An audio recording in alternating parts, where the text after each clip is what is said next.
Yearning to play a few rounds of Gwent, that ought to set me straight.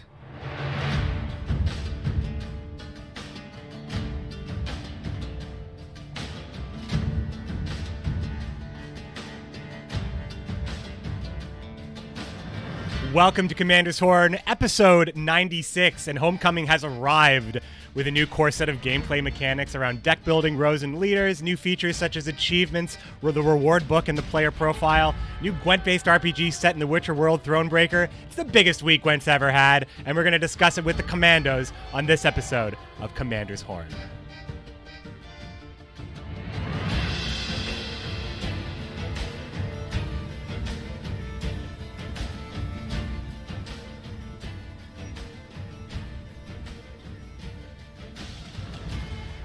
Good afternoon, friends. It is October 25th, 2018, which marks Gwent's second birthday, as it was released 2 years ago today, October 25th. Maybe you didn't know that. I actually, as I was writing the date, just realized it myself when I was preparing these show notes. So, of course, that makes this a fantastic day for your weekly Gwent podcast. I'm returning after another break in content, as essentially I had to prepare for this week and committing to like certain time slots and working patterns for the coming months, because I'm not going to be traveling for a very long time. So I'm back to my old tricks. I'm streaming every day, and I found a schedule that really works, and I wanted to make sure that I could, sustain this nice balance that I'm having right now. So to get that all together, there was a little bit of a break. And also, I recorded episode 95, but the 4-ish hours of audio never made it up to the feed, even though it did go to YouTube. So it's kind of a lost episode for the feed. I do apologize about that. But we're going to be right back on track this week. And I can just segue into this because I'm working on a revamp of I guess I was working, because it's in right now, the revamp of the Commander's Horn Patreon. Because I wanted to outline my goals from here, because like I said, I'm settling in for what I believe is going to be 6 months of streaming and content creation. I feel like I'm off to a pretty good start. I want to make sure that everything stays tight and together, and that I can deliver on the stuff that I want to make for you guys, because I want to make a ton of stuff for you guys. I want to play the game all the time and make tons of stuff. So I wanted to outline my goals so I can deliver what I want to outline. So the first thing is I'm bringing in a team member to offer assistance again. And I'm currently working towards a goal that helps me make it worth their time.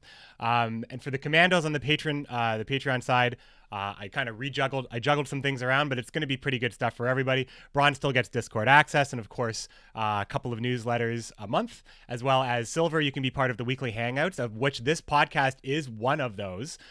Basically, I'm doing the Discord hangout. I'm going to be doing that Wednesdays after my stream in the morning, and it's going to be just like how this podcast is with ProfessorMurdoc and Ammers and Wes. Casual conversation about what's going on in the game, but when we do it live, it's the Commando Roundtable, you see?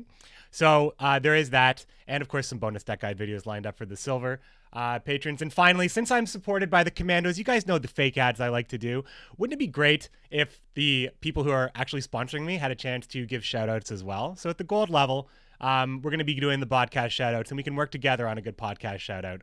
And of course, the holiday cards and the VIP, we're doing all that stuff. So want to get that out of the way, my friends. Thanks so much, because we got a lot to talk about here on this episode of Commander's Horn, which is recorded live right here on my channel at twitch.tv/McBearded.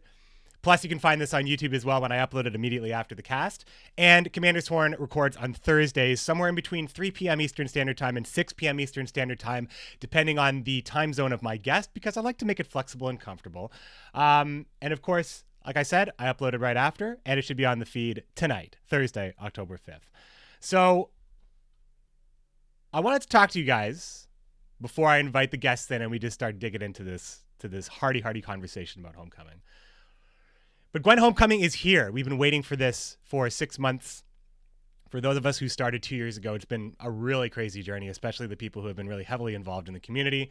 It's been pretty crazy for our emotions, really, because Gwent has been, in many stages of its development, very fun. And seeing the future and potential in each one of those stages and then having those things change can be a real roller coaster ride, especially when you want to see the game succeed, like people who make content for this game and who really love playing it. I am one of those people, as I'm sure you can know. I'm sure you know. So it is just a huge weekend for us. So I just wanted to say something about that. I just wanted to talk about this opening week and how we are put in a position that's very, very unique as far as gamers. I don't think a company's ever done this before, right? We get so used to doing something in a certain way, and now it's like the sequel for the game has come out, and the prequel is gone, right? It's vaporized for anybody who wants to continue in the competitive scene and learn the new game. That is how it is. Of course, consoles do get it on December 4th. I believe there will be one balancing pass in November and potentially before December 4th. I mean, I believe they probably want to iron out some other stuff as well. But we're kind of in that sample size testing right now, finding out what's pretty strong. And I know that chat's been talking about it a lot already. So basically, Gwent Homecoming is finally here. It's a huge, huge week. It's rich with new ways to play, deck build, and strategize. It's rich with new ways to reward us as we level up, new ways to challenge us as we fight for a spot on the ranked ladder. There's really just so much to see and do. I've only been able to cover so much in the first 48 hours. I've never felt more limited by hours in the day as I have this week. It's really disorienting coming from a position of expertise and maybe just with a little bit more, maybe with a lack of content to I'm used to being on my stream and people are asking me about deck lists and people are talking to me about matchups. And I'm like, yeah, I see where you're coming from. I totally get it. So I'm going from that position to actually responding, well, that's a great question, Legolas99, but I haven't played any Scoia'tael. I don't know what's good. I don't know what my opponent's going to do. I don't know what was good yesterday. I don't really know what I need to counter every single day. And I only have 2 or 3 decks that I'm personally comfortable with. And I'm doing well, but I could be awful tomorrow. That's how it feels. And I'm there, and I'm sure a lot of us are there. Some of us are having more fun being there than others. And I think that has to do with... We were put in a position where we have every right. I'm talking about we. When I say we, I'm talking about the people who have been around for this homecoming dark spell, like waiting for homecoming to arrive. It's like we were in this controlled environment. We had 6 months in an unchanging atmosphere, and we rightfully feel very confident in our skill. We play the same matchups over and over and over again. Things change, yeah, metas evolve, but it starts to get to the point where you've seen almost everything. I'm not going to say that there wasn't still stuff that could have come from that Gwent meta, but I've seen almost everything. So now we're playing the same game. Sorry, the game has the same name, but it's a different game. So it's like, all right, you know exactly what to do. So now here's Gwent again. Have at it. So it's like living in darkness for 6 months and then seeing the sun for the first time in a month. It's too bright. It burns your eyes. It burns your skin. It's hot all the time. What is this? It's terrible. But our eyes will adjust, and the atmosphere will grow more accustomed to it. But I've seen a lot of great outpouring of positivity about the game right now. I've seen some mixed reviews, but this is not Midwinter. It's nowhere close to Midwinter at all. When you look at like Midwinter, it's almost like you could say that appeasing a large player base is not about just adding cards and adding RNG effects. It's about making really engaging player systems, which they have done successfully, really engaging stories, which they have done somehow even in the tutorial, but also in Thronebreaker, and really engaging mechanics, which tons of them are in Gwent, and then another mountain of them are in Thronebreaker, the really crazy stuff that, maybe we see them in Gwent PvP later on. And also, they don't charge for very much of this at all. And the launch day was pretty smooth. I haven't seen any hiccups on my end. And Thronebreaker is getting like reviews ranging from not like almost perfect to perfect. Like everybody should be very, very happy at CD Projekt Red. I hope they are damn pleased because there's a lot of positive vibes coming in about Homecoming and Thronebreaker, especially from the Commander's Horn community. So let's talk to that community. This is a Commandos Roundtable. And after this short break here, while I'm going to put a little bit of segue here, and I'm just going to make sure that I'm in the Discord channel, make sure that everybody has a chance to talk. We're going to get that going, and I'll be joined by ProfessorMurdoc, Ammers, and WesCisa to talk about our first steps in Gwent Homecoming. Let's get this started, my friends. I'm looking forward to chatting. So I'm jumping into Discord right now. Join me in the Commando Lounge. You'll have to unmute yourself, or I can unmute.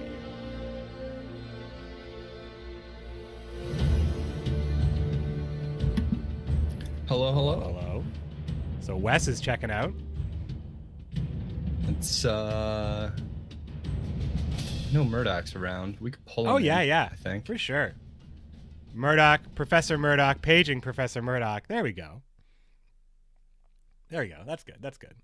So here, I'm live in the Commandos Lounge here with Ammers, ProfessorMurdoc, and WesCisa. And I love this grouping of people because we have viewpoints, 3 crucial viewpoints when it comes to having a community podcast and a community roundtable.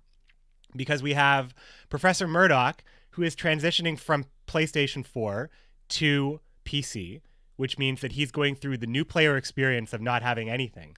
He has the experience of playing, but doesn't have any account stuff. So we get to see that point of view.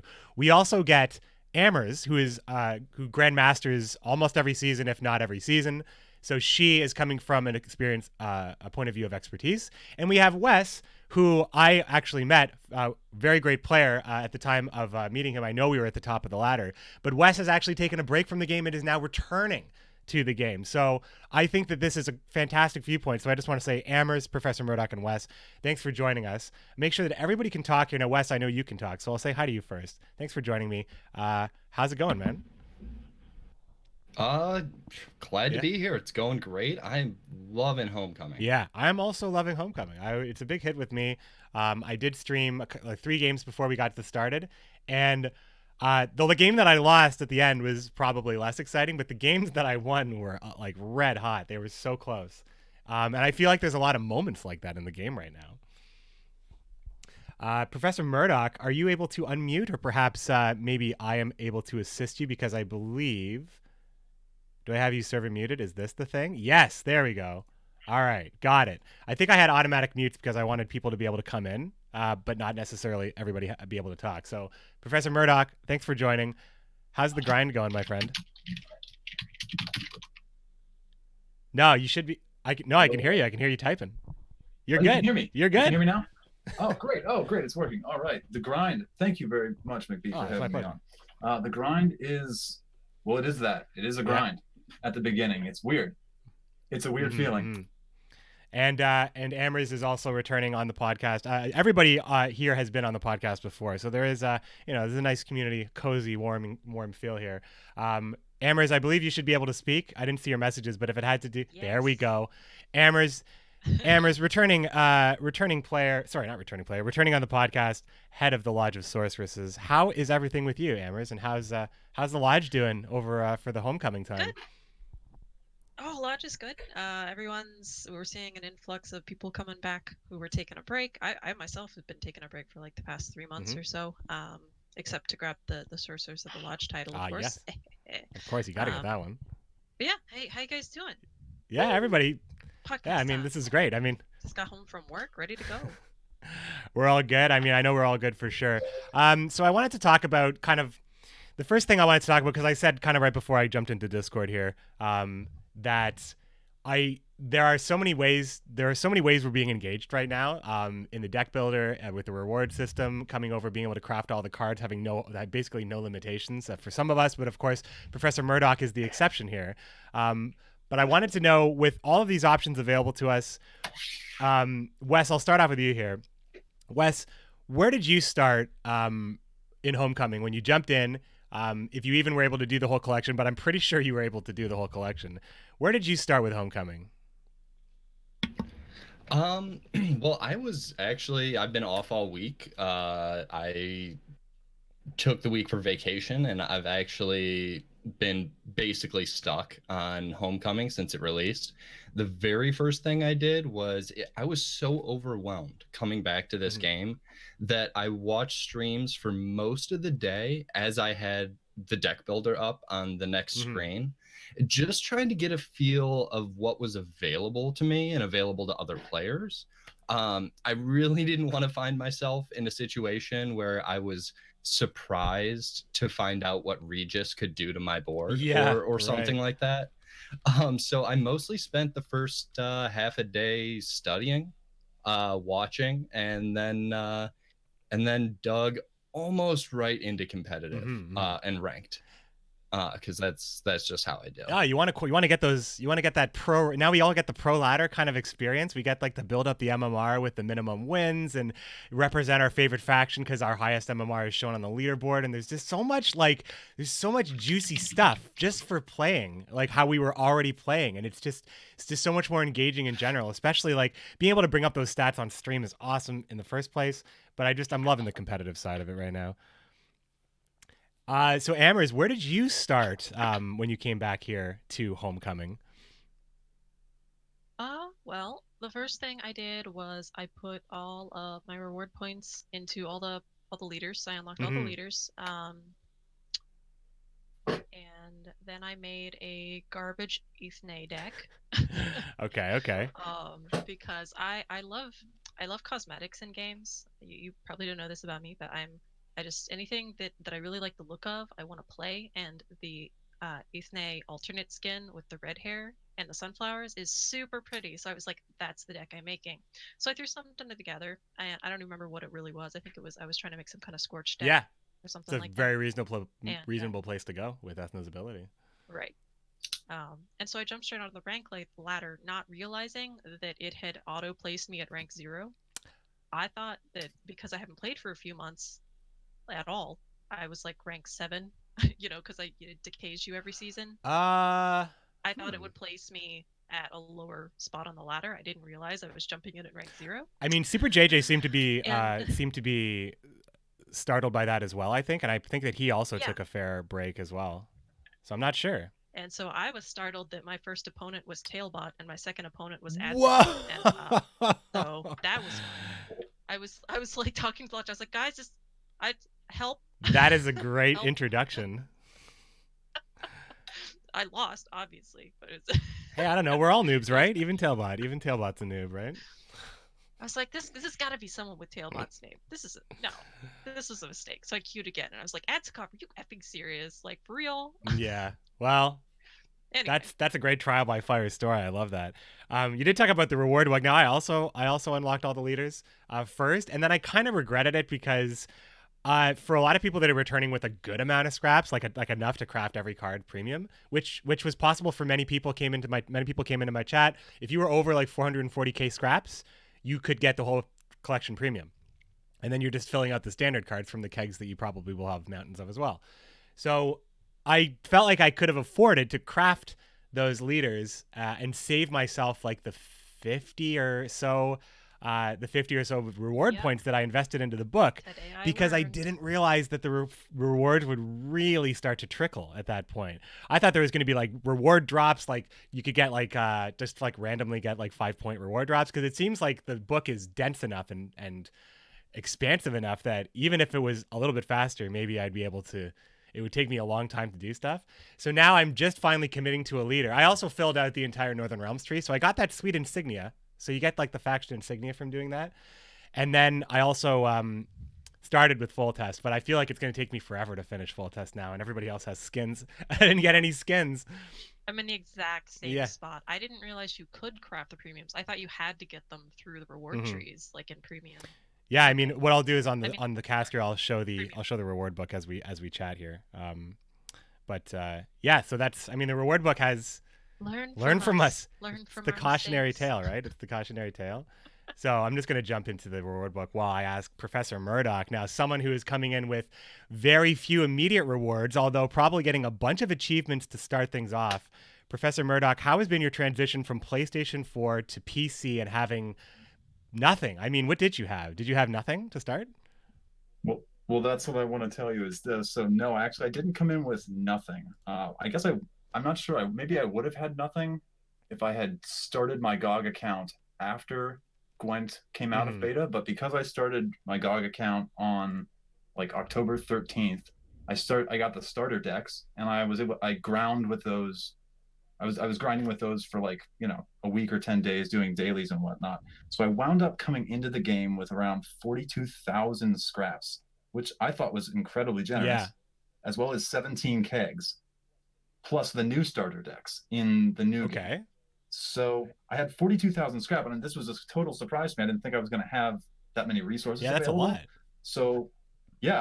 So what I've done is I've only spent to keep this perspective, I've only spent around 7,000. I've crafted a few cards to give myself like one reasonably competitive deck. It was something I was playing in the PTR, and so I went into the Scoia'tael I went into the Scoia'tael faction tree first, and I've almost completed it. I just unlocked Bruver and Francesca today. Okay, so you're still unlocking your leaders. So the rewards. I just unlocked them, and I started. I guess I put a few points into the Nilfgaardian faction tree now, because that's where I'm going to start my second faction crawl. I decided I'm going to hold off on spending those other scraps. So, at least. So how do you feel about the faction crawl? How do you feel about kind of like, I guess it's like gating, and like you make that decision, like you kind of you're not forced to commit, but the more options are available to you within the faction if you do commit.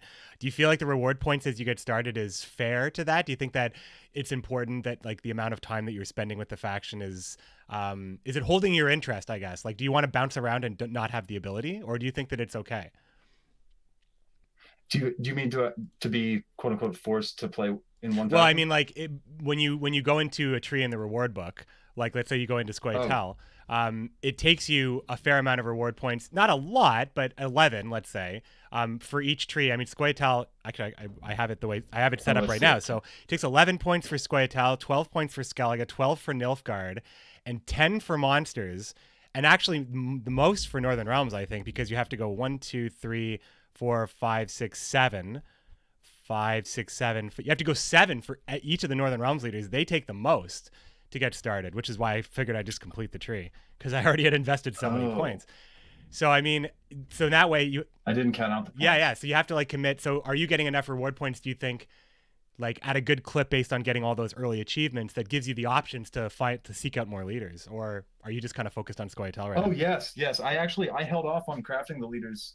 I could have crafted them yesterday, the day before. Honestly, on day one, probably, had I put all my energy towards. Oh, okay, cool. Easily. All right. Yeah, no, they're dropping that's the other thing I wanted to say. CDPR is incredibly generous with their reward points, and that was something that I wanted to ask. So it's something I wasn't aware of. That it sounds like you guys, who were let's say level 80 or above, maybe level 100 players, I know you were coming in at like level auto prestige 20, right? Auto prestige, yeah. But you also did that also grant you, in addition to your milled collection, did it also grant you a lot of reward points that you could immediately spend? Yes. Well, yeah, like what Ammer's saying. I mean, I'll let you go through your experience, Ammers, but I do know that you automatically get like the account upgrade for the rare guaranteed in your first 4 selections for the keg, and that's after you hit prestige. Yeah, one, right? But I don't think you get the achievement for hitting any level you're not at, even if you're prestige, or that could just be a GOG thing. Like I don't have the level 40 achievement because I wasn't level 100 when it prestiged me. I'm almost there now, but I didn't get, like, I don't know if I've gotten the prestige achievement, even though it started me at prestige. Ammers, do you know if that's true or not? Wait, sorry. Well, I don't know if you. Which part is true? Do you know if we get the achievements for levels? The achievement, yeah. Do you get those automatically? I mean, I'm not sure if. I maybe just might just take a peek right now while we're talking. I'm not sure. I didn't look at that one. But yeah, it makes me wonder if that's where my initial reward points came from, because I hadn't played the game in so long, but I think I had about 64 reward points, and I think I'm level like 40 or something like that. Oh yeah, I guess you get the retroactive level reward points. I mean, what is the chat saying? Yes. Well, the chat. Well, yeah, it looks like. You know what? Let me just open the game. Yeah, I'm in the collection right now. That's this is, we can move on, of course, but I do think that the reward book is awesome. Personally, I think it's really engaging. It's kind of like where the conversation has got here, but I do think that kind of getting things started with not just on the level of really engaging us by saying, hey, here's the new game, play it, it's great, but we're already going to spend so much time in the menus anyway, crafting the cards and looking things over, and by doing that, we're going to start getting achievements, and then it's going to be, check out this reward book, and we are already like so hooked in, like it's really hard to completely bypass all that stuff and just jump into a game, especially because you have to go to the deck builder first. So it really just, I'm hooked already. Like I'm hooked on unlocking the nodes and getting all these achievements as well. There's a lot of mastery stuff in here. I'm just really liking it. As far as playing the game, though, I mean, I think the factions and the leaders are really interesting right now. I think that the identities are getting pretty clear, but I also think that like resources for the factions, there's like similar things. Like every faction seems to have something that copies something or replays something or doubles up on something. So like everything has like some super swingy combos. Everything has some really cool like early game engines and removal. I want to talk to you guys about what your favorite leaders were, or maybe the leader that you started with. Yes to your question. What's that? Sorry. Before we Yeah. move on, you had asked about whether it retroactively gives you the Oh, yeah. points for 1 through 60 if you Mhm. prestige. Yes. Oh, it does. Okay. So I have all of the rewards from 1 through 60 plus prestige 1. All right then. That works. I'm still trying to get. I'm still trying to get. I'm trying to get my 100 full test wins and 100 Eridan wins. I think those are the ones I'm committing to first. But Wes, what leader did you start off with? I started out with Eridan, actually. I've always loved monsters. Death Wish seemed like an archetype that I could put together fairly easily and firmly grasp the whole point of the deck. I liked Eridan, but I've bounced around to about 4 different decks so far, I think. 4 different leaders or 4 different Eridan decks? Because I think that's no, 4 different leaders. Cool. Which leaders were they?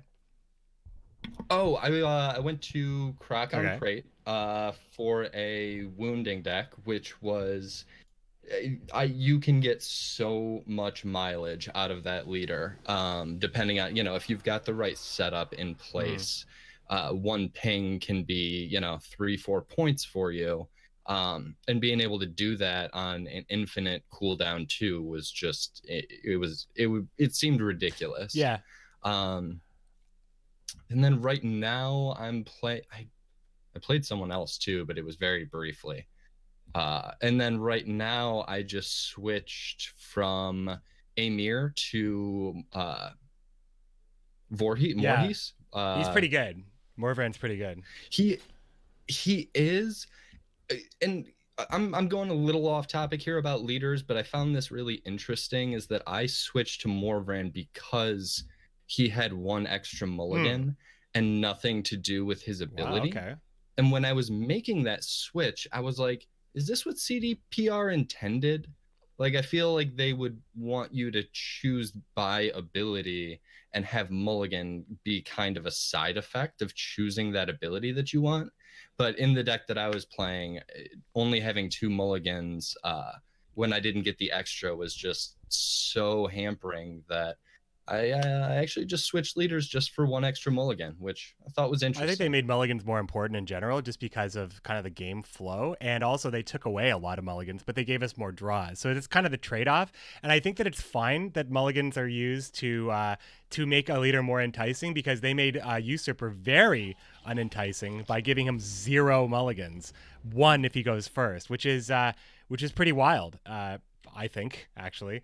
So I think that's whoops, that's the screen I want right there. I think that that's probably fine as well.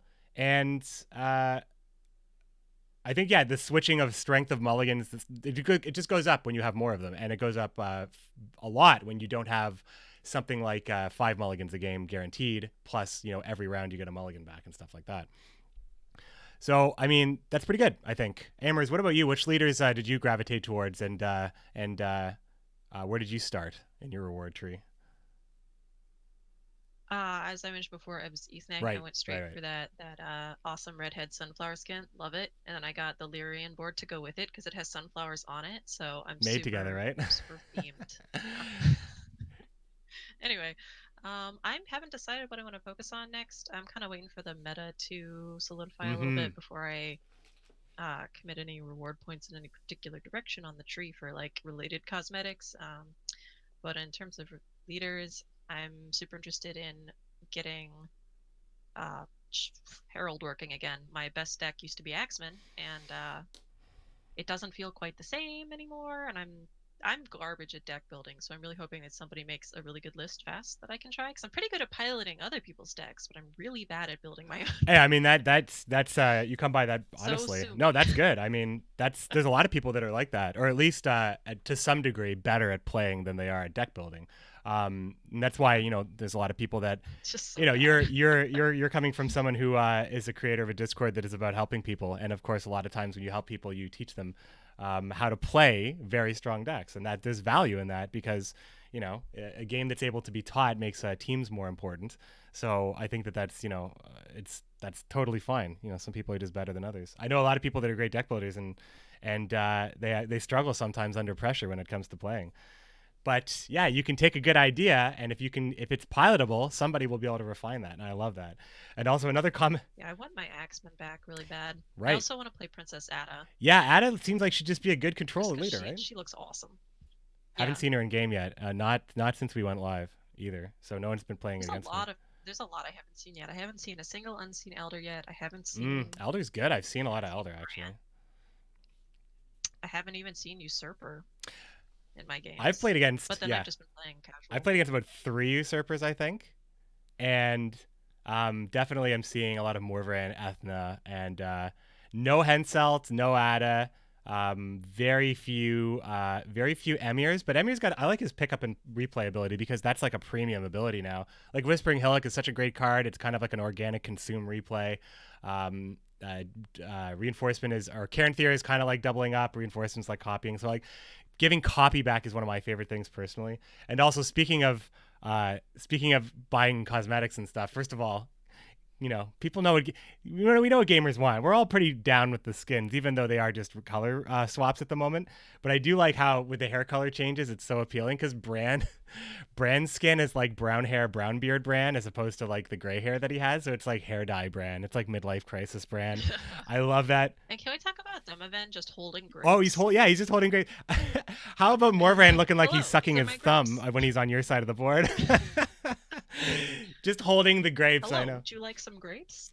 I mean, I do like that they make the leaders represent their card art, and Demavend is holding the grapes in the card art. But Est isn't sitting down, so it's interesting that they made some choices based on kind of like the silhouette of the leader and like how we are so used to seeing them on visually. He doesn't have his land legs back, right? Yeah, right, exactly. He needs to get back on the ship.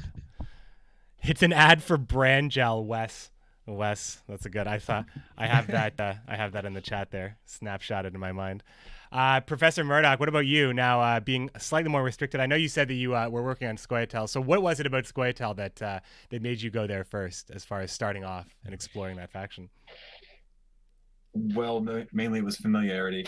I had the most ranked wins in the beta of Gwent with Northern Realms. But Northern Realms has changed so much that I feel a little overwhelmed by it at the current time. So my second main was I love it too, and I intend to go after it. It just also I struggle or feel sometimes overwhelmed by the prospect of deck building. When I first tried Northern Realms out in the open beta, I built basically something that didn't work. So I went back to Scoia'tael, which was what I was most comfortable with. I usually used to run Scorch decks, but it's just, of course, Ethne is very strong, and she's in right now. I've also just started a Nilfgaard Witcher deck with Emir, as you were saying. Emir, yeah. I mean, I like Emir's ability a lot. And if you're hearing screams and stuff, that's because I have the sound on and on my client, and I'm showing this on video for the audio listeners. It's just the guy getting dragged away forever screaming. I remember when I was doing my card preview, the Coral Premium. Oh man, the shriek that thing leads off with like blew me away when like all the sound sound was like a little off in the PTR. Oh man, I remember that part so well. I actually had to edit that video. I couldn't post that onto YouTube because I left the Wild Hunt Rider screaming in, but I didn't post the Coral Premium screaming. Anyway, as I was saying, Emir I think is a great leader as well. I do like the replay effects coming back and how cool they are now. And I think that like stuff like Letho doing the copying and having all these ways of like actually creating all these combos that involve more than 2 of a card, and in some cases more than 1 of a gold card, kind of lets us feel what that feels like if we're going to have like 3 of a bronze, especially with like resurrection effects. Like Northern Realms has winch, so if you want to play like 3 reinforced ballistas, sort of, you can play winch and you pay a premium for it, or you can play necromancy, which is the neutral res. It's or you can play also reinforcements, which is copying that unit as well, which then you can winch later as well. So I think that, you know, giving neutral resurrection and like a really strong neutral lock and like Dorgare, I think that there's a lot of ways you can like build around with like some really key neutral pieces right now. I kind of think that's where we're at though, but I think that the next thing I wanted to talk about, just real quick, I mean, because we all have different experiences. Leaders like Ethna, not specifically Ethna, but leaders like Ethna with a round refresh. So that's leaders like Ethna being Unseen Elder, Ethna, and Bran and Morvran right now. I think those are the ones. So these are leaders that have like 3 to 4 points available to them every single round, plus a bonus. So with Bran, you get the passive bonus, so you get the damage, plus it also like can activate your mechanics and Bloodthirst. And Unseen Elder obviously can do like pretty wild things like proc Maruna, proc Maruna, and proc some other really great gold Death Wish. But I feel like they have kind of points in the pocket, and with the single use leaders, they have like the bomb play like Herald, and they have like the bomb play in. I guess you could look at Henselt as like a really strong play, or Est as a single use play. But these single use plays, like they win you a round. They're supposed to win you a round, and they're limited that way. But the multi-use leaders could potentially win around any round. And it's like, from a sheer value standpoint, it's almost like they have Dandelion Poet every round to get like an extra 4 points on a card, or like Roach every round to get like extra 4 points on a card, plus the actual synergistic benefits. So I was just thinking about this a lot today. I don't know if you guys agree or if you have any take on the leader's power level, because I think that the single-use leaders and the charge-based leaders and the passive leaders are great. I think that the round refresh leaders are very strong right now. Hot takes. I'm going to throw this to Wes. I don't know if this was even on the docket, but I just want to throw this question out there because it's a hot topic right now. No, it wasn't on the docket, but you know, I like how you keep me on my toes. I think I don't know if they're inherently stronger, because if you think about another use like the one that I played a lot of, Croc on Crate, that's on a cooldown. And if you're using that at the proper intervals, and sometimes you can get into a situation where they're just trying to outplay you by not giving you any targets, which would happen a lot in my wounding deck. But as long as they have targets, it is theoretically, if it's going off every 2 turns and everybody is playing 10 +3/+3 cards every round, is it not going off the same amount of time? Like that's some I have that NA math. No, it's true. The leaders have the extra power in round 2. Really, that's where their power lies. So if you're trying to like bully them a little bit, if you won round 2 and you're trying to maybe like get a point disparity that's high enough for you to maybe get a card back if the round 1 went long enough, it's almost like you have that extra protection all of the time. It's like having tactical advantage in every round, almost like that, like a mini tactical advantage. So going first is always fine, and getting those extra pocket points is really important too. Yeah, and I think just in general, from the way that it looks right now, it looks like engines are, if you can have an exponential engine, it is going to be way more powerful than any single play. So I do tend to lean towards the round refresh and the cooldown and work it into an engine. Because if you can make that cooldown, like I said before, hit one guy that boosts 2 of yours and then empowers your Bloodthirst, that inherently, and if you can do that a couple times every round, it's just, I personally look towards that engine build, and I like them for that. I like the engine leaders the most. Although I am playing full test, actually, I do like full test maybe the most, but I think that the leaders with charges, that feels like really good deck building stuff for me. Like I'm like, okay, I need to have like 3 really good full test targets and maybe like 3 like decent full test targets, and then run like Royal Decree and stuff to make sure that I hit them. But I build around that. I build around having like 3 awesome full test targets. Or if you shift gears and kind of run a similar deck with Demavend instead, being able to do that every round, I love that. Like being able to give a charge to a unit, not every round, sorry, constantly every 2 turns.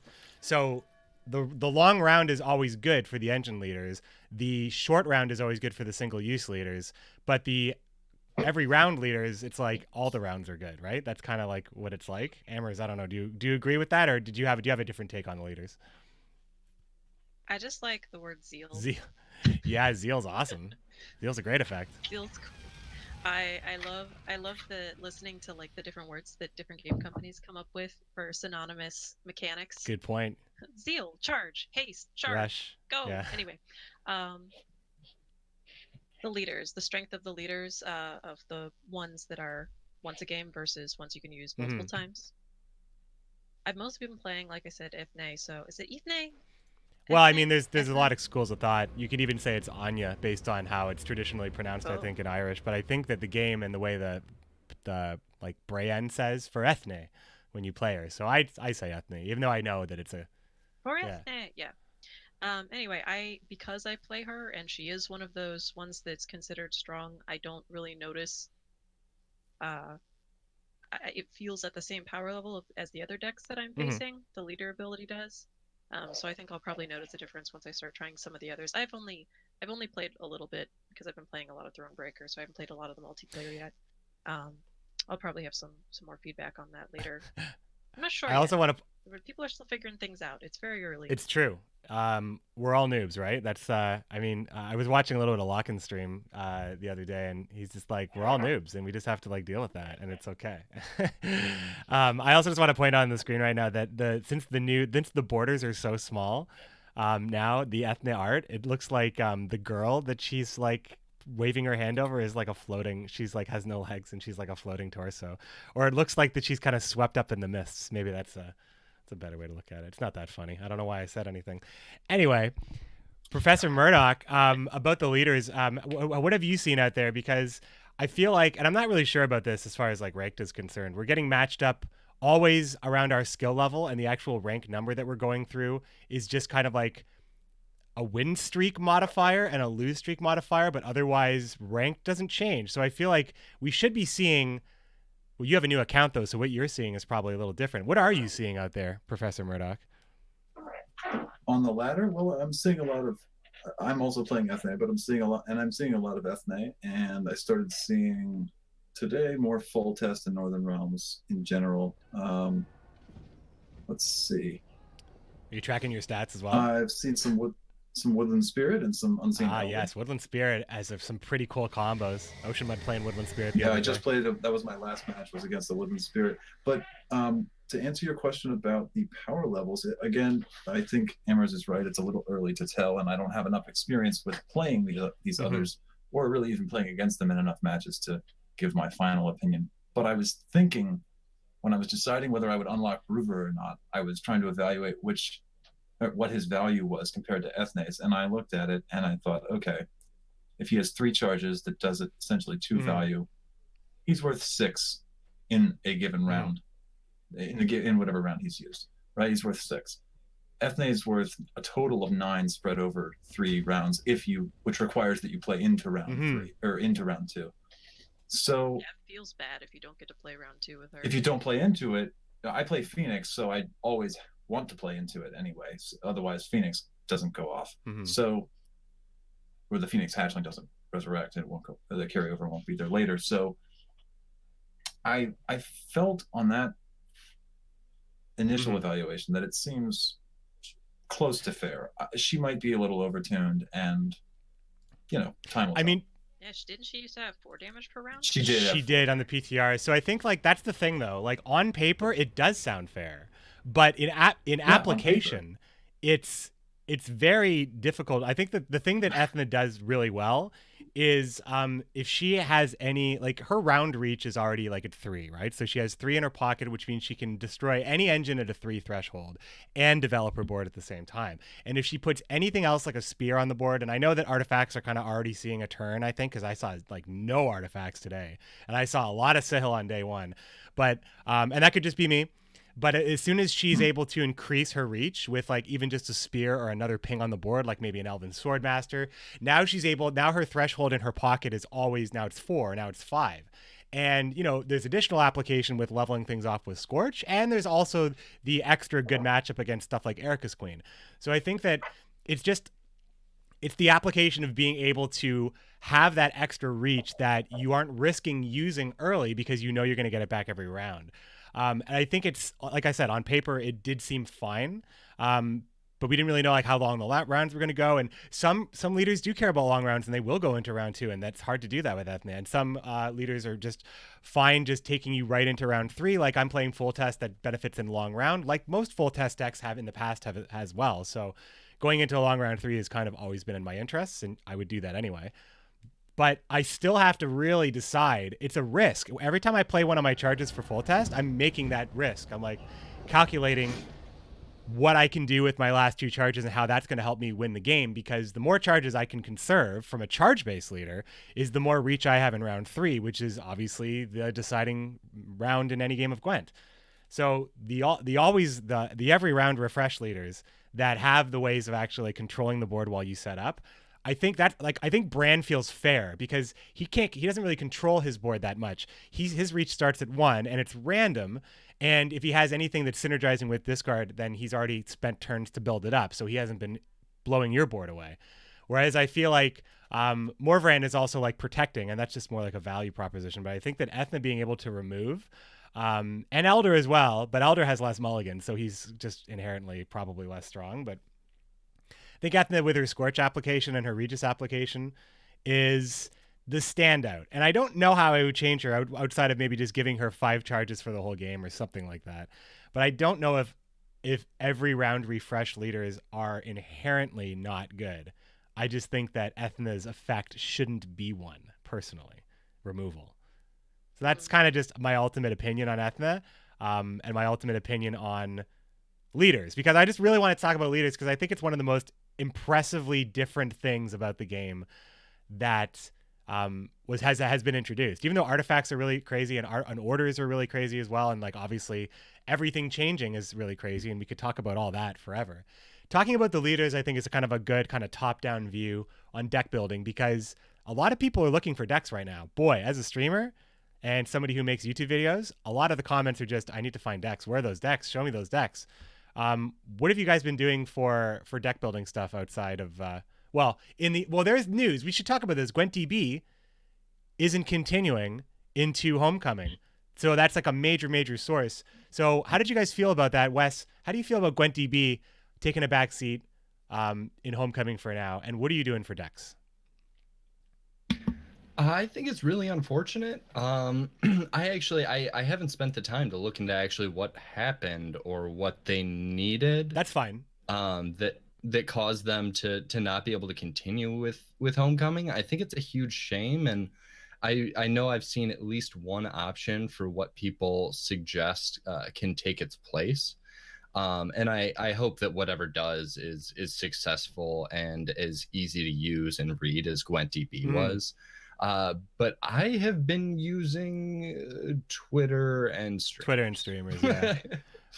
I coming back into the game, I was overwhelmed. The first thing I did was see a popular streamer on Twitter post a picture of a deck, and I built it, and I said, I'm going to jump into a few casual games, and this is how I'm going to learn, because I can't just I'm very hands-on when it comes to this stuff. So I've got to dive in and start playing other people to really learn it. And now I'm doing what I used to do, which is basically finding a popular and a pretty good deck, and then playing it for a couple hours and tweaking it as I like. Yeah, you got to look for something that clicks, right? I had a really hard time, like when I was playing Vintage Gwent, as Mogwai calls it. from Gwent Open number 7, which was the last event. I think since the podcast, we didn't cover that either. So just a quick congratulations to Freddie Babes for being the final vintage Gwent champion of Gwent Open number 7, as I did take enough of a hiatus to actually not announce that on the feed, and I would be not a very good host if I didn't cover that. But as a host, I've been doing a lot of talking and a lot of deck building theory on my stream and just in general, talking to people on Discord and chatting with all sorts of people. And for me, it's like the talk has to stop and the application has to start. And I can't. I could deck build all day, but I feel like I actually don't even have time for that because I got to play too. I really want to get into the games and get more into the meta as well because we're all here on the first 24 hours. Absolutely, but yeah, GwentDB was a source, and people really want to know where to start. But we're all feeling it out. We're all searching around. We're learning through experience. But the people who want to learn through experience, the decks that get out there, if there's a convincing argument that it's strong, that forms a meta anyway. Because if it's convincing that it's strong and people are winning games with it, and everything looks on paper that this is a strong deck, people will play it. And then it's the onus is on to the brewers and the deck builders and the people who keep running into this stuff and like seeing it often enough and seeing, like the thing like Ethnoscorch. I think Shiro is rising into power right now. Regis has been very strong, but I think that like if you want to make space for something that just obliterates your opponent, Shiro seems to be where people are gravitating towards. So things are still changing. And I think that there's just much more fun and much more opportunity to build right now. Ammers, what have you been doing for your decks in the wake of GwentDB lately? I guess lately. It's only been 48 hours, but feels like longer than that though. I haven't really changed my deck list. I've been using one that I don't know how you pronounce it, Deo. He's the top deck boy. He's like I know. Top of the we know the dolphin over here. We know the dolphin yes, in these parts. Yes. Yep, the dolphin. I've been using his Ethne list, and that's pretty much. I've just been learning the game through playing that one list right now. However, since I have nothing else to add to that, I will take the opportunity to plug Gwenty.gg. Hey, so that's out there. That's that potential replacement that you're going to be seeing for GwentDB, and it's actually made by our bot coder on the Lodge. It's not a Lodge website. It's just it's Matthews. That's her name, Math Spy, and she's a great dev. And they have planned by the end of the month that you're gonna see deck list sorting, deck guide postings, user flares, user login, that kind of thing. That's awesome. Right now it's just for deck building, but they're basically looking to make it a full replacement for GwentDB and with additional features that weren't on GwentDB. So it should be really good. She does really good work. Mm-hmm. I mean, I've checked out the site. It's definitely functional. I mean, you can tell that it's just a huge opportunity. There's a huge void in this space, and like I said, I see it in YouTube comments. I see it in Twitch chat. Just a huge void in this space. GwentDB, I believe, was run by Curse as well, so it's not like the company that was taking care of GwentDB was struggling for resources. I guess I think it's honestly they made a decision to not continue, but since it was still a relevant website for the last 6 months. And people were still posting their deck guides and stuff like that there, and it was still getting a lot of traffic. Obviously, the ad money was good. So they probably had no reason to shut down until they probably committed and made the decision to not continue a long time ago. And I don't know. I haven't asked them. So I'm just kind of coming it from this is my observation, that they really didn't even make an effort, because I've seen that like GwentUp is also looking for, GwentUp is going through an issue as well too, where like the deck tracker isn't like a thing right now. So, and correct me if I'm wrong, it's been a crazy 48 hours for me. So if I missed a piece of news, it's because I was playing Gwent. Sorry. No, you're right. But you're right. Yeah, so GwentUp's looking for like new coders, and they had a website that was all about, the stats tracking website. GwentUp is just fantastic. They were just able to log so many stats and give great meta reports, and you could save your decks and share them there as well. And this is a great opportunity for them to seize as well. But I think it's awesome that GwentGG has already been, it's all over the place. Like on Discord, I've been seeing people linking to it all over the place. Well, they have the full database. The full database is the thing. Yeah, exactly. Yeah. GwentUp pulls from your collection, which doesn't give you the database. So you can't deck build there. It takes from your game. So having the actual deck builder and being able to save the decks, and I guess, eventually write guides if you haven't already be able to do that. Like I said, it's a huge opportunity, and, awesome for Gwenty. Gwenty, that's with a Y at the end. It's Gwenty, as in Gwenty. As in Gwenty cards, Gwenty.gg. How is that domain available? It's just so perfect. Yeah. Right? And they're not going to do ads either. They will have a Patreon available. Actually, it is available now.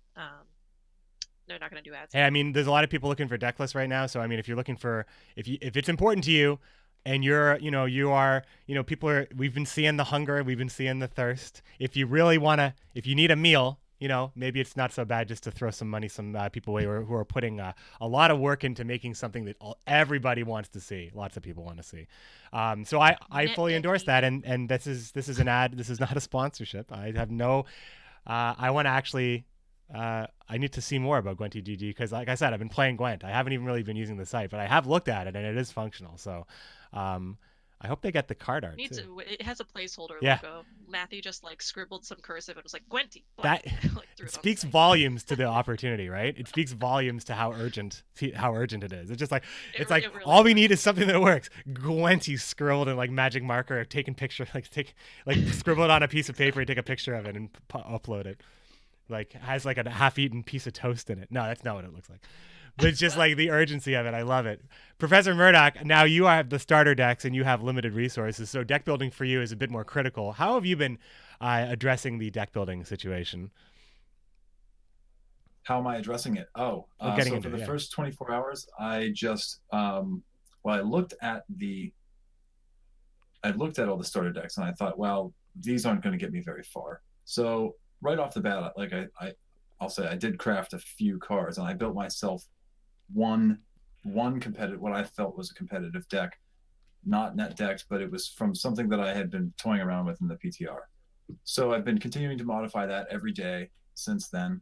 And just yesterday, I looked up my first net decking list for a Witcher's list from a streamer, and tried it out this morning. I told myself I was doing research for the podcast tonight, and that's why it was okay to craft the most fun research ever, right? And make a deck.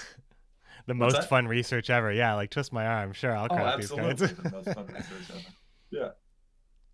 So basically, I have 2 decks right now that I'm using, and I'm trying to stick to that for as long as I can, because actually, as a console player, I have more than enough to craft a full premium collection on my console account, and so come December 4th, I'll be able to have the experience that many of you have already had. Then, so I want to feel the urgency and it's actually the urgency of having to rely on, how many reward points am I going to get? I have to wait till I have 3 more before I can unlock this next chest, and maybe I'll get, speaking of chests or kegs, I'd like to just mention that faction kegs are one of my new favorite things. Totally. And yeah, opening faction kegs is one of my favorite things, especially it was very helpful right in the very beginning. Faction kegs. They're available right at the very beginning of, as you were asking before, kind of follow up to answer to that question. The points make that available to you. So if you only have a limited amount of resources and a limited amount of reward points, you can start moving towards faction-specific kegs almost immediately, and help build up your first deck. And that's what I wanted to say. This new player experience has forced me to go back to what I remember reading when I first joined the Gwent open beta, and that was focus on building up one faction, one deck, and get good at it, and then use that to grind. And so I'm back to that. I guess you could call it square It's one. true, yeah. I'm back to that. It's true. But I mean, the people on the ranked leaderboard, the cool thing about the way ranked is going, and I apologize, I'm just seeing just a couple of dropped frames, so hopefully the stream's okay. Hopefully the recording is okay. But I feel like, focusing on one deck will get you, it'll get you through ranks, especially as you do really, really well early on. You can kind of get your win streak up and fill out those stained glass window avatars, which is so gorgeous. But also, you won't really get ranked on the leaderboard very high unless you actually are performing very well with all factions. So as far as the leaderboard, the best players are always the players that are playing the most and playing the most varied different decks and being very good. Just like Pro Ladder used to be for the pros, we all have that now. So being on the leaderboard is not about being in rank.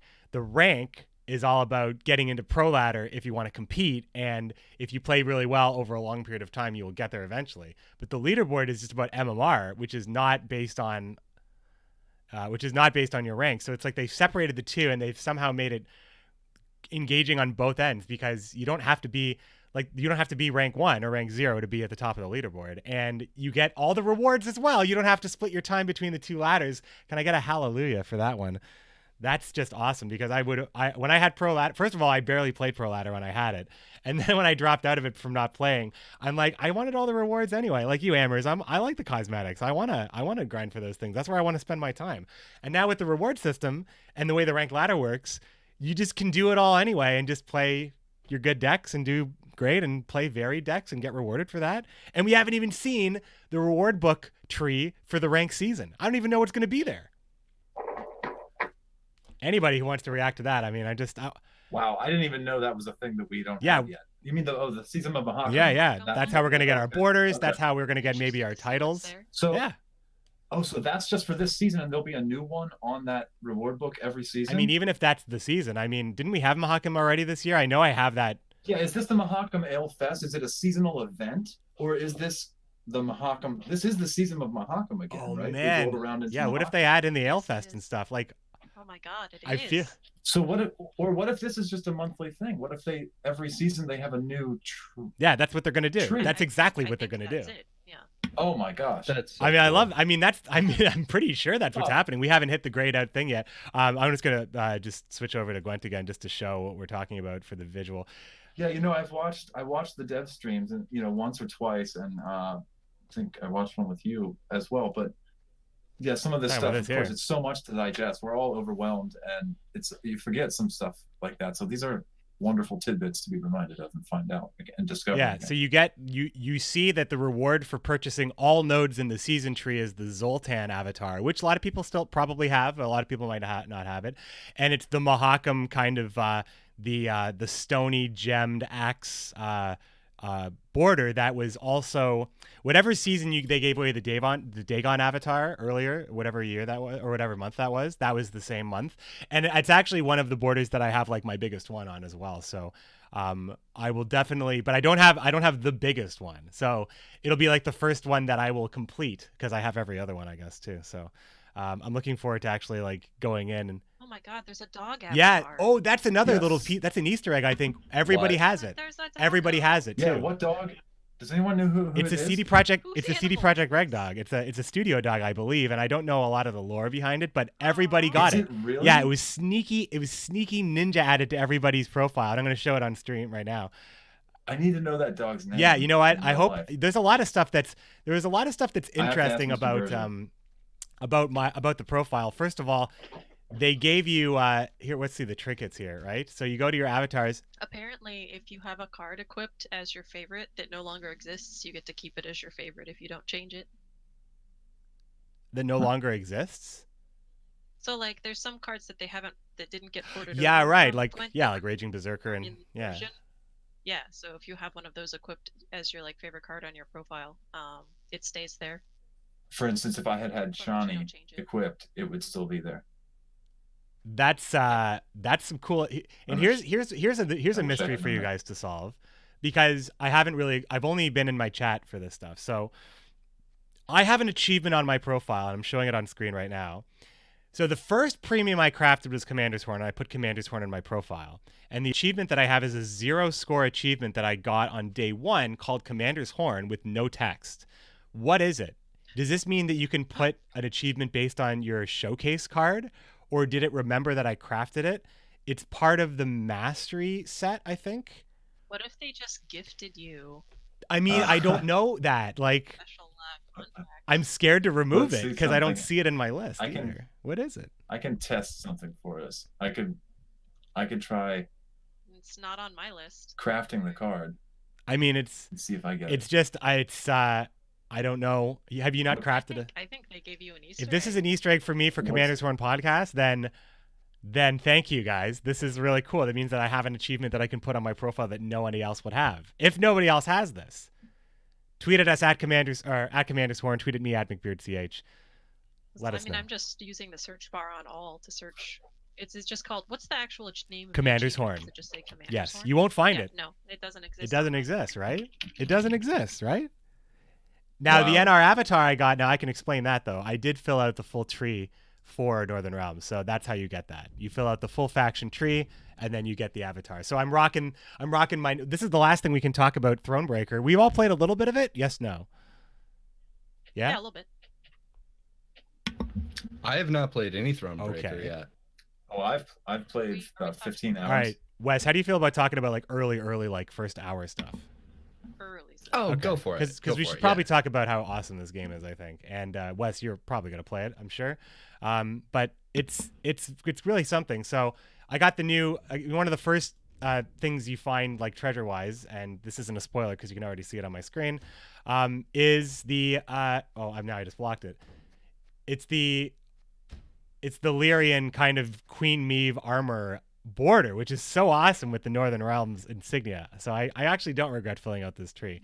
But I played up to like getting this thing and 2 premium cards as well, about 2 hours into the first act. And I gotta say, if you don't want to be spoiled for any of it. Wait, where did you say you got that? Well, okay, if you don't want to be spoiled for any of it, audio listeners, video listeners, stream watchers, we're going to talk about nothing beyond the first hour. So we're just going to talk about first impressions of the game because it's, the game's been reviewed. It's gotten great scores, between 9 and 10, and from what I've experienced, rightfully so. It's very engaging right away. It gives you a lot of options of deck building, like immediately. It gives you interesting effects. For a veteran, difficulty-wise, I've just played the first little bit, so I won't really speak on that. But I will say that the presentation of it, the voice acting, the decision-making already, even in the tutorial part, the map, the movement, it's just so awesome, and it's more than I expected. Mucho excellent. Yeah, Ammers, give me your take, because it sounds like you've played, you played 15 hours, ProfessorMurdoc. What about you, Ammers? How long have you played? I'm not off the first map yet. Okay. I've been doing all the little stuff. I am very entertained by the choices that. Have you ever played Mass Effect? Yep. You know how like when you pick a renegade action sometimes, and your character does something that you didn't think they were gonna do at all based on the action that you chose. Yeah, like you say something like, "I don't agree with that idea," and Shepard's like, "Yeah, fuck and you." then and then Shepard goes like, "F you." I never swear on this podcast, but I had to for that joke. Yeah, so there's this part where you're in this village and you interview some villagers, and then there's you can say, well, let's recruit this guy, and then instead of just I was like, oh well, sure, we could use an extra body, why not? Well, then Maeve goes, take all the men 15 and older for 5 years of service, and I was like, Jesus Christ. Yeah, exactly. God. The repercussions are grave and instant in that game. Yeah, I did. Also, Gascon is. I'm not even there yet. I haven't even met him yet. So that's how early I am into it, for the record. But I mean, Gascon was in some of the trailers and previews. So I mean, if you don't know who that is, then his premium card is just it's animated so well. Like he's just holding back laughter. Yeah, he's eating an apple as the world blows up behind him. It's awesome. Yeah. Yeah. ProfessorMurdoc, now you've put a lot more time into it, so you're gonna have to search back in your mind as to the early parts. But what were your first impressions as you got started? Because I remember today I played for about 2 hours, and Thronebreaker Thursdays, not only are we going to do the podcast on Thursdays, I'm also going to try to play like a couple hours of Thronebreaker every Thursday. But I felt like at the end of the 2 hours that we played today, it said tutorial has ended. I'm just like, wow, I forgot I was even in the tutorial. Even though I was being handheld through like all the decisions as it taught me the mechanics, I still felt like fresh faced once it told me that. And the first one is a puzzle right after that. So, I mean, how was it for you? So it's been great the whole time. I'll only talk about that first hour of the tutorial experience. I wanted to say this. The great thing about it is I feel like I've been sucked back into the Witcher world again. I just started playing The Witcher 1 in the last 10 days since I got a PC and GOG account. And the little throwbacks and just the mechanics of how you move around the board, all of it feels so witchery, and it feels so good. It's a lovely surprise that I honestly, when they first conceived this idea, this was just, as we all know, just supposed to be a story expansion to the Gwent game that we had. So what it's blossomed into and how big the map looks is just... It exceeds expectations on almost every level, especially considering we came from a Gwent that looked remarkably different. And this is... Yeah, and Gwent alone exceeds expectations with that reward book that we've just spent so much time talking about. And then on top of it, we have this now. Yeah, it all... Yes. It's just fantastic. Yeah. And Wes, yes, there are 3 questions in the Roundtable chat on the Discord as well that we'll address for the last because we got maybe 20 more minutes we can chat as well. So we'll go into the community section here. But one thing I want to say about the Witcher thing, like there's really this awesome moment at the beginning where you encounter monsters on the road, and Reynard and Maeve were like they have never seen anything like that before. And like Maeve, you imagine, as a king, has been around. Like the Witchers are not a new thing, monsters aren't a new thing. It's not like the conjunction of spheres happened yesterday. So it just kind of shows, even as like a take charge, people in the field, you have like the right-hand man to the ex-king, and you've got the queen who has no issues charging into battle and taking the fight to her own hands, but has been so involved in Northern Realms politics or regal order that they still, even in this world where monsters are the thing, had never actually witnessed the grotesque nature of them. It was great as well when you also contrast it to the fact that that's supposed to be a tutorial as well. So you're seeing it for the first time, they're seeing it for the first time. Little design decisions, like, all the loot has little green flags and stuff like that. Like the little decisions that they made to present the game from the macro to the micro. I am already, and again, 2 hours only, so the honeymoon phase is real right now, but I am loving it so far, personally. I just gotta say, that's really cool, and I love that they it adds a whole different understanding. Just what you just told me there adds like a different understanding to the way that you're perceived as a Witcher in The Witcher 3 and The Witcher 2, and it just like it makes you, it just adds a whole nother layer to this amazing world that they've built. So that's really cool to hear. I am super excited to play it. I'm not going to sleep on it. I just there's been a lot going on with Gwent. I mean, I hear you, Wes. Like I know a lot of people that worked on Thronebreaker, fiercely proud designers and developers, and everybody at CD Projekt Red that had their hands on there and should be proud for a reason. And some of them I know very well, and they just made this game Thronebreaker, but they also make Gwent, and Gwent is, I can't just dip my foot in. Like, I need to play this new Gwent. So I've played like 2 days of Gwent, and I started to feel like, how am I not playing Thronebreaker? But like I said, just one man. And I said that earlier at the top of the show, that I've never felt like the limits of being one person with a day and sleep cycle has ever felt so restricting. I want to do them both just as much. So yeah, I'm playing Thronebreaker on Thursdays to everybody listening. I'll be playing probably 3 to 4 hours a day, and I'm going to try to be making choices that people probably wouldn't make. So I'm trying to play tyrannical a little bit. I'm trying to play I'm trying to play like extra mean, but also like with like a value set that I could still apply this to the choices that I'm making. So I'm trying to be like extra mean, but in the way that like extra mean if I feel like I'm getting bullied.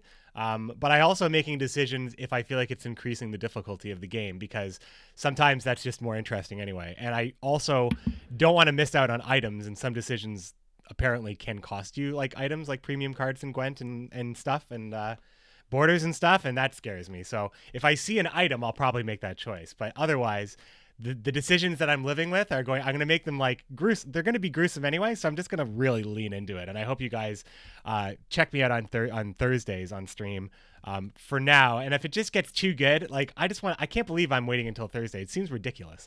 But I didn't want anybody to be ahead of me. I didn't want to be anybody to be behind me. So I kind of wanted to give everybody a head start so people could kind of see how things could have gone, like alternate timeline Thronebreaker on my stream, because I'm going to make some pretty wacky. I want to see like the most darkest apocalyptic, darkest timeline episode, ending number 20. The one that, the one where they're like, no one's going to get this ending. I want to get that ending. So someone's got to play the villain. Cardinal Payne saying in the chat. All right, guys, we have some great chat questions. Sorry, I just rambled. We have some great chat questions, some roundtable chat questions. So we'll just go into this kind of community part here. And I'll address through the questions in the Discord Commander's Horn Roundtable chat right after this.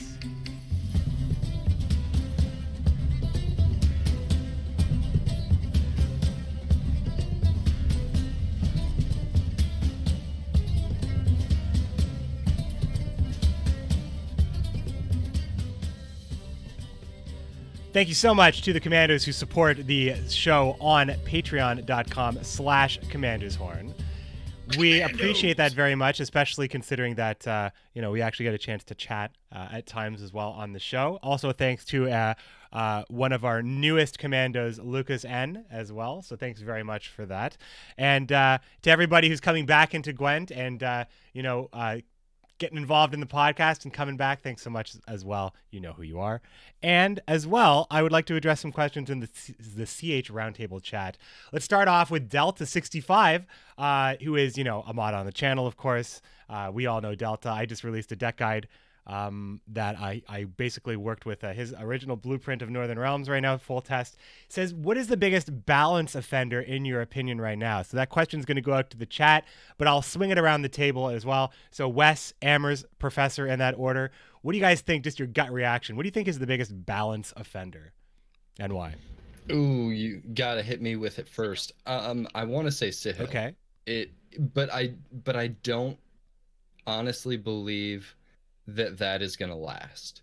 We're 48 hours in. I've seen Sihil go from constantly played to people complaining about having to run artifact removal to people not using their artifact removal anymore because people have moved on from Sihil already. Yeah, right. So I think it feels like a huge balance offender, and if you want me to go with my gut, that's definitely what I'm gonna say.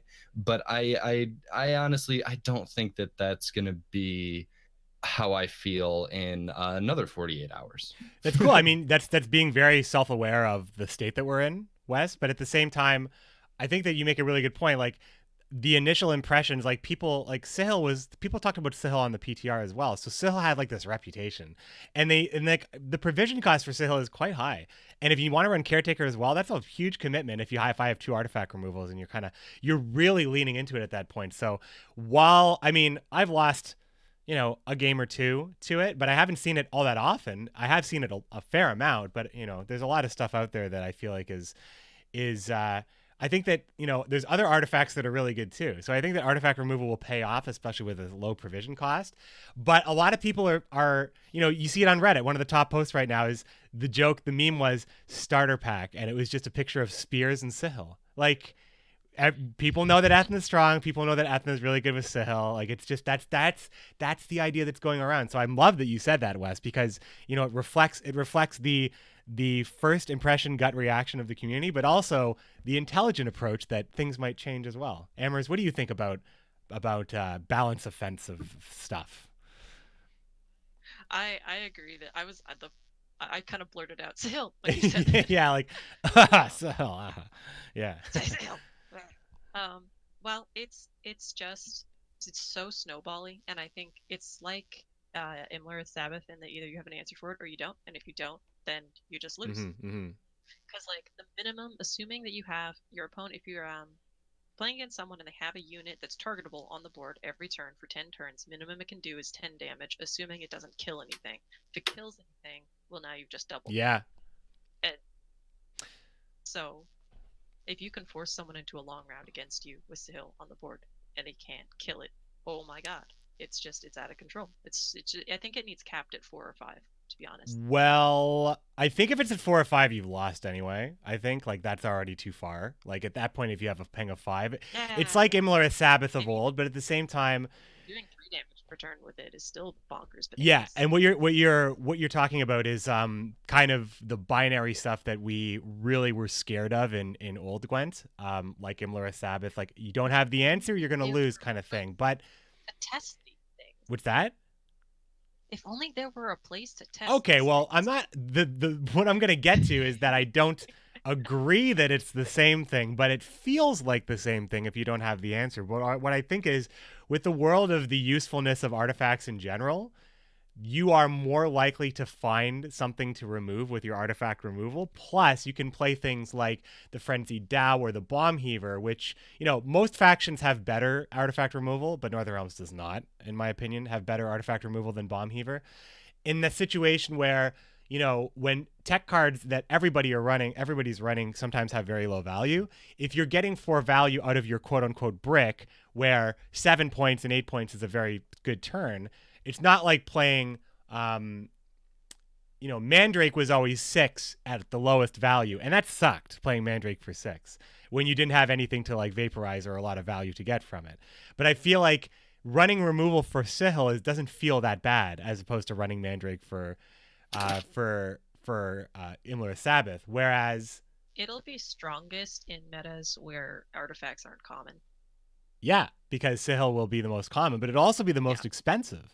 So the risk you take is, it's kind of like Sabbath. You do take the risk that if it's answered, you're going to lose, and it's probably less risky, but still there is a risk associated with it.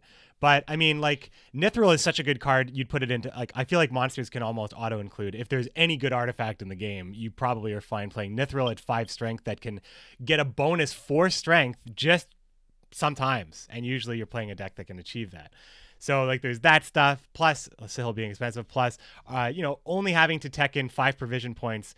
That is maybe good anyway. 4 points, 5 points on the body. The Frenzy Dow I think is 6. I actually can't remember what the Frenzy Dow is, but I think that teching feels less binary because it's okay to prepare. Like without a sideboard competitively, I feel like preparation has to be happening, and I feel like putting in certain artifacts and putting in certain combos come at a risk of people preparing for metas. The only problem that I have with Sihil, and I'm not saying Sihil isn't super strong, believe me, but I'm saying that with Sihil, it's more like in certain meta, it's strong specifically because a lot of stuff is working with it right now, and Ethan is a leader that can be used every round. So I think that's I haven't seen a lot of Sihil outside of it. I have seen a bit, but not a lot. I don't know. Professor Murdoc, what do you think about gut check on balance? Excuse me. The only thing that I can add at this time, because I am still at the beginning of this quote unquote new player experience. Disclaimer to all opinions. I think, I guess I think I'd say what we talked about already with the leaders, that some of them might be overtuned. Some of it, especially the point that you made about the class that has the refresh ability every round. That might just, even though on paper it sounds like it's all right, it might turn out to be one of the main things that I think tactical advantage is pretty good. I think just maybe some tweaking on values will happen on a few things like that. But for sure, yeah, I think so. I can't point out a specific game breaking card. I'm glad, which I'm very happy. You have access to the Witcher trio, right? As a new player. To the what? The Witcher trio. Everybody has. Yes, it was offered to me very, very cheaply. I had already purchased 1 and 2 on my GOG account, but yes. Oh no! You mean the Witcher? No, that's good. I love that. Anyway, yeah, especially because you immediately realized what you were saying. But yeah, Witcher, Witcher 3. That's what we're talking about. No, I did have no. Of course, we're talking about Eskel, Lambert, and Vesemir. I have the Witcher trio. I have the Witcher trio, and they are in all the starter decks, and they are in everybody else's too. The decks that I've crafted as well. Yeah, both the decks I'm using so far. I mean, I'm starting where they start you. I'm trying to start as close to where they start you without dragging my own face through the mud with these starter decks, because I do echo some of the complaints that a few people have pointed out that they lack some synergies. Because I can say, actually, I just had the experience of playing through all of the previous what were they called, the challenges to unlock your leaders, and all the starter decks in the Gwent beta, and they were very synergistic. They taught you the mechanics, but they were also very synergistic, and you could see, I just need stronger versions of these to win. So yeah. Yeah, I hear you, man. Sorry, side note, I went on a tangent there. No, that's cool. That's cool. Oh, man, I think the Witcher trio, I love having. What's that? Oh, I was gonna say, for most overbalanced card, there's a lot of people in chat saying Froth and Zoltan. Yeah, let's talk about the chat. With the chat saying so. Oh, really? So we have we have Froth. I mean, I've seen Froth look good, but I haven't played against very much of it. But I have played against a lot of Zoltans. Troll TG saying biggest ballast offender. Oh, he wanted to know what to specify. Honestly, I think the interpretation of this is important as well, because the question was posed by Delta with no context, and we're getting some pretty fresh reactions. Cardinal Payne agreeing on Froth. Zoltan, Chappy saying Zoltan. Witcher Trio feels required. I mean, I think that I love having Full Test Pride on my opening hand when people open with Witchers because it's like, it's a tempo play. And the tempo bombing in round one, I think it's not, I think if you're able to set up enough engines and stuff, the problem that Witchers have and the problem that in the game right now is the fact that when you go first, if you can place enough tempo on the board to control from there, it's really, really hard to push back. So you need to be able to have like incredible tempo to bomb right back. So like that's, as a full test player right now, the only POV I can really come from is that when I get bombed with the Witchers and Roach right away on the red coin where my opponent has the tactical advantage 21-point opener, I don't like that. It feels like that's hard to deal with. And even if that is balanced around and we're going to find a solution to that, I still feel like from a presentation standpoint, I'm just like, what am I supposed to do here? But we learned that, if I open up with like Seltkirk full test and then, I get a lot of points back, or I open up with like some way to protect full test Pride, and, I can hit all the Witchers and Roach are at 4, so I can get like a bunch of pings and like a huge swing back. But it's still being into a position to be able to control your opponent's board when you have so many points in the first place is oppressive is the word. I don't know if I would say it's a definition of oppressive, but as a gut check, I'm going to say that that's where that ends. So I don't think that they're auto-include, but they definitely are showing their power. And the more they show their power, the more people are going to just pick it up and play it. And the fact that everybody has it already is not helping. I got to say that I think there is a lot of lacking in thinning as well. And it's just 2 cards, but when you add that to everything that you just said, those 2 cards thinning in some of my decks, that's like the only thinning I have is the fact that I have the Witchers. And it's not a huge amount, but when you're looking at the difference between 12 cards and 10 cards looking for that game winner, that's crucial. That's a huge difference. So I also think the fact that their thinning that goes into anywhere is just in what we have right now. I think it makes it almost an auto include. It's true. I mean, and this actually addresses by Zeple's question in the chat as well. What is your take on CD Projekt Red removing almost all thinning from the game and almost no tutor cards? So what I will say by Exemplay is I feel like that is objectively a wrong statement. There are a lot of tutors in the game, and I'm not just talking about the Witchers. We're talking also about the tutors. Every faction has a tutor of some kind, either for tactics, alchemy, spells, traps, tribal for Scoia'tael. It's kind of both. And the one that I'm forgetting right now, organic. So there's those tutors. Alzur's Double Cross and Marching Orders is also in the game. There's a neutral tutor in Avalok the Sage for artifacts as well. Plus, there is the thinning cards that every faction has, like the Mahakam Volunteers or the Blue Stripes Commandos. The Drum and Shield Maid. I think that there is enough thinning that you can really reliably hit your win conditions with the draws, especially if you're running stuff like Royal Decree. You can build in the thinning. If you want to thin to 0, you can get that consistency. It just costs you. And I think that's fine that it costs. And I also think that there's enough tutors.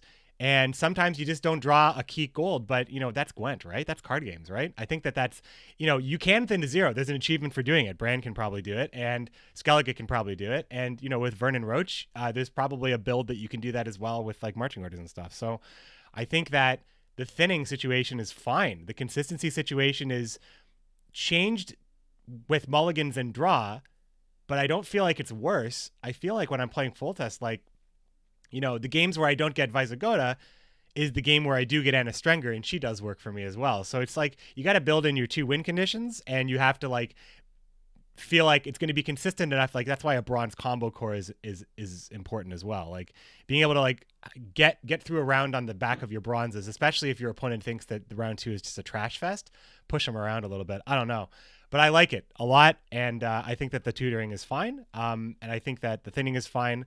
And Ammers, how do you feel about the tutoring thing? Because this is the other question coming in for the chat. I think that it's fine because now we have fewer cards in our deck, but we draw more cards per round. And if you could thin more, you you might not want to, just because you could get close to milling yourself, especially if people start playing mill again, which I've heard is just as strong, if not stronger now. I mean, again, stuff I haven't really seen, but stuff I have heard tell of. And I watch streams too. I haven't been seeing them. There's a lot of the stuff I haven't seen on other people's streams either. Like, there's still this whole chunk of Gwent that's like Headcel's non-existent, and I don't think it's because he's not good. As a single-use leader, he does have a lot of strength. But, and Harold's out there as a single-use leader, has a lot of strength. And Ammers, I'm sure you're going to be able to find some good Harold lists out there, because I think that the people who have Skellige as their top rank faction that's shown on the leaderboard, first of all, you know who you can ask. And the second thing, I think that Harold was part of those early climbs for those people. Yeah, I'm just so bad at deck building that I just didn't even. I tried, and then I was like, nah, I'll just wait. ProfessorMurdoc, what do you think about tutoring right now? So, I think I'd like to recall something you said at the very beginning of this podcast, was that this is a time of a lot of change. And we've seen, I wouldn't say, okay, so not all of them have been removed, but let's say a lot of the tutoring effects where you don't chain 5 cards anymore in one turn. At least you don't do it easily if you do it anymore at all. But you don't do that every turn, and your opponent doesn't do 2 or 3 tutors every turn, which I think that was, in addition to power creep, there was tutor creep. Yeah, exactly, right? Every faction had like some crazy thing that they could do. Yeah, and we were, as in addition to expecting like a minimum of 12 points for each bronze, we got to be able to get to a point of expecting and getting very much used to and comfortable with building decks that had far less than 25 actual units in it, to heighten the consistency. And it made it this very, very competitive feeling atmosphere. But I think I think it's a good and healthy thing for the game to remove that kind of tutoring, the chain tutoring, at least for now. And let's see how it goes, and let's try it out. If I hope that perhaps in the future we may see some more effects that or like a throwback effect too. Oh, that's what the old such and such used to do. And like Karen, right? That would be, exactly. So I think ultimately it's healthy for now. Yeah, I think it's fine right now, and I think that tutor creep, what a great term for that. This is exactly what it was, right?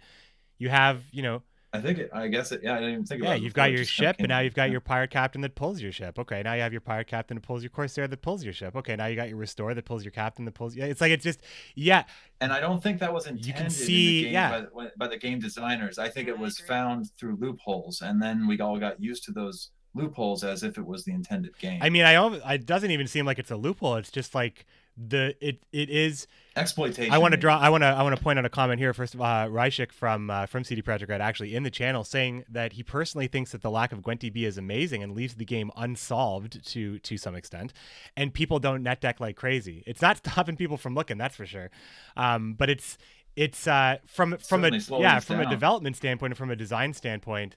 The thing about Gwent is that we had so much, like I said at the top of the show, we had so much time to figure out like every pathway to the most points a turn kind of stuff. And we saw the most offensive decks like Nilfgaard Handbuff that were able to drop, at their greediest. And we're not even talking about what the competitive person would do. So, being able to play Emir for the uninteractable kind of 18 point stuff in your hand, get the 23 point, 24, 25, whatever. I can't even remember what those cards were anymore. Getting those like the spotters and the magnies, like that was just plain straight up abusing what was available through tutoring and through like that creep right there. And then if you wanted to be extra greedy and do stuff which competitive players would never do, but actually leave that knight on the board, buff it even further with like Peter or something else, and then put it back in your hand, and then it's just like, it just gets crazier and crazier, and just like pushes the upper limit of what should even be okay. And I think that Gwent spent so much time trying to squash that they were trying to cure the symptoms but not the cause, right? So I think that in a lot of ways they killed the root of a lot of stuff with hand limit and draw size and mulligan limits, and that changing. It really changes how we view cards, card advantage, and rounds. And I think that for a lot of people, it's disorienting. And I think a lot of the day one reaction, and even the unfortunate life coach reaction, which was publicized on Reddit, a lot of comments in that, I think I give Reddit a hard time sometimes, but I will say that the top ranked comments in that thread are actually very intelligent responses saying life coach seems to be going through what a lot of us went through on day one PTR, stuff that we have seen past and are seeing through and understanding the game in a different way. The fact that the game feels different, it's so disorienting, and it feels like maybe some choices are less skillful, which may or may not be true, but gives the appearance of that based on what we have been conditioned to know in our, our deprivation tank of vintage Gwent in a non-changing meta for 6 months. It's that original viewpoint. Once you play more, you realize that that's not actually changing how much fun you're having. Because I played some games today with 2 days of understanding, and I pushed round twos. I kind of went against some of the stuff that I was seeing. Like, people think this doesn't matter, so I'm going to play into it and see if it really doesn't. And man, it created some moments for my games, and it made the games so much more exciting. I mean, obviously being down, being on blue, being in an even card situation where you have to pass on a loss, that is just as bad. That is just as bad. So that's like not gone. If anybody's worried about that, if you've committed that far into around 5-4 cards, it still sucks, and you're still going to probably lose, because 2 cards at that point is really 2 cards with no action is just, it's Maruna levels of busted from vintage Gwent. So I think that that's still in the game, but I think that open passing is gone, and targeted and like greedy plays in the most ways are gone, except for Witcher Roach tempo and being able to control from there. I think it's so good, right? I think it's so good. That's just where I'm at. We're after 7 now, and I wanted to do this for an hour and a half, but I want to say one more thing here. There was one more question that was pretty straight up, and it was Skarn saying, "Is there anything from Thronebreaker which might be good in Gwent?" I'll just say that the one thing I want to touch on is that there's an on leader usability thing, kind of like how Orders was in the previous Gwent, and things that boost and do stuff on your leader ability. So I think that that's pretty cool. They could do stuff more like that, and they have a card in the game that's like that. But most of the stuff seems like it's balanced around like really cool single player interactions and puzzles, personally. I'm not going to go around the table on that one just because we're short on time, but I will address Ammers' question in the chat saying, what faction matters the most and why is it Northern Realms? Northern Realms is my favorite faction too, Ammers, right now. I love the gameplay. I like monsters, but I really like Northern Realms. I feel like I'm figuring more out with Northern Realms. I feel like with monsters, the Deathwish stuff is becoming pretty apparent, but I feel like Northern Realms, I'm still like building those perfect combos and figuring out how to protect my engines, and winning feels like I'm working for it, and I'm winning a lot of games. I like Northern Realms. The answer my threat or lose mentality is very NR. I don't know if you agree with that, Ammers, but Northern Realms is your favorite faction? Oh, absolutely. Yeah. It's a tie between Skellige and Northern Realms. Cool. Chappy dropping a tip, dropping a tip into the channel. Thanks so much. 196 horns. Can't wait for 100. 100 cheers from Chappy for that. Thanks for that. Professor Murdoc, just last thing. What is, from every mechanic that you've seen, predict, what do you think the faction you're going to like the most is, if you could even predict that? Oh.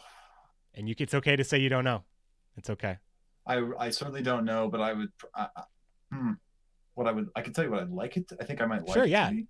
I think I would like it to be Northern Realms or Scoia'tael, which were my two mains previously, which are completely antithetical to one another. They hate each other. Well, yes, they do.